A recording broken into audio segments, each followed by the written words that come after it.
अस्सलाम वालेकुम दोस्तों, हमने पिछले वीडियो में बात की थी कि ज़मज़म का कुआं मिट्टी से बंद कर दिया गया था। आज हम इससे आगे बताएंगे। चूँकि ज़मज़म का कुआं बंद हो गया था, जिसकी वजह से मक्के में पानी की बड़ी मुश्किल हो गई थी। लोगों को मक्के के बाहर से पानी लाना पड़ता था। जब हाजी आते थे तो पानी की ज़्यादा ज़रूरत पड़ती थी।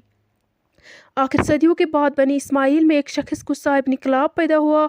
उसने उस वक़्त के सरदार से लड़ बढ़ कर मक्के की सरदारी छीन ली और इस तरह उसने काबे की सारी खिदमतें अपने हाथ में ले ली। गुस्सा ने मक्के को खूब तरक्की दी। उसने सबसे पहले मक्के में एक बड़ी इमारत बनवाई। उससे पहले मक्के में कोई पक्की इमारत नहीं थी, बल्कि सब खेमों में रहते थे।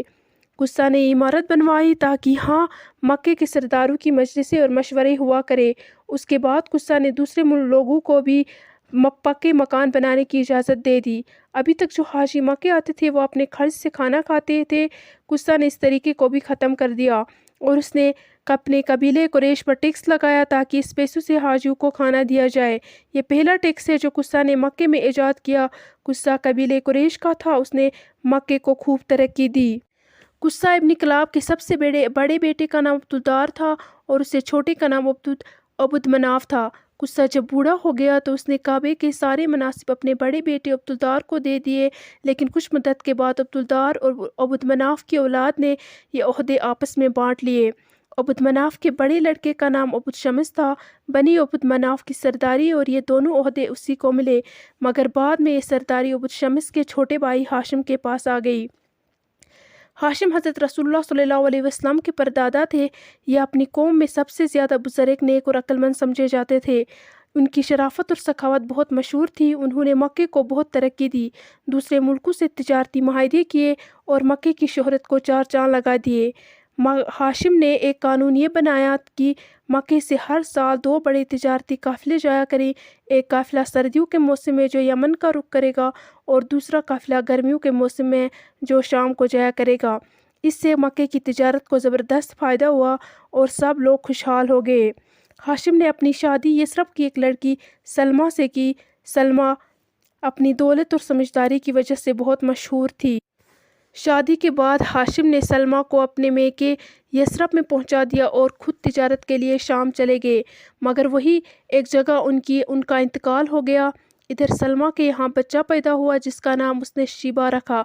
हाशिम के इंतकाल के बाद सलमा वापस मक्के नहीं गई, बल्कि अपने बच्चे के साथ यसरब यानी मदीने में ही रहने लगी। हाशिम के इंतकाल के बाद सारे ओहदे मुत्तलिब को मिल गए। ये हाशिम के छोटे भाई थे। हाशिम के इंतकाल के 6-7 साल गुजर गए। मुत्तलिब को उस अरसे तक अपने भतीजे शीबा का ख्याल ही नहीं आया, मगर एक दिन अचानक उन्हें भतीजे की याद आई और वो उसे देखने के लिए बेचैन हो गए। वो फ़ौरन मदीने को रवाना हो गए और सीधे सलमा के पास पहुँचे। मुत्तलिब ने सलमा से अपने भतीजे को साथ ले जाने की इजाज़त मांगी। सलमा का एकलौता और चहीता बच्चा था, इसलिए उसने बेचने से इनकार कर दिया, लेकिन बराबर इसरार करते रहे, यहाँ तक कि सलमा तैयार हो गई। मुत्तलिब उसी वक्त शीबा को अपने साथ ऊँट पर बिठाकर मक्के को रवाना हो गए। जब मुत्तलिब मक्के में दाखिल हो गए तो लोगों ने देखा कि एक लड़का मुत्तलिब के साथ ऊँट पर बैठा हुआ है। मक्के वालों ने शीबा को कभी देखा नहीं था, इसलिए वो समझे कि मुत्तलिब अपने लिए कोई गुलाम खरीद कर लाया है। ये समझकर लोगों ने अपना एकदम पुकारना शुरू कर दिया, अब्दुल मुत्तलिब, यानी मुत्तलिब का गुलाम मुत्तलिब। मुत्तलिब ने फ़ौरन लोगों को बताया कि ये मेरा गुलाम नहीं बल्कि मेरा भतीजा शीबा है, मैं इसे मदीने से लेकर आया हूँ। इस तरह लोगों को शीबा की असलियत तो मालूम हो गई, लेकिन शीबा अब्दुल मुत्तलिब के नाम से ही मशहूर हो गया। उसके बाद क्या हुआ हम नेक्स्ट वीडियो में बताएंगे। अपना बहुत सारा ख्याल रखिएगा। अल्लाह हाफिज़।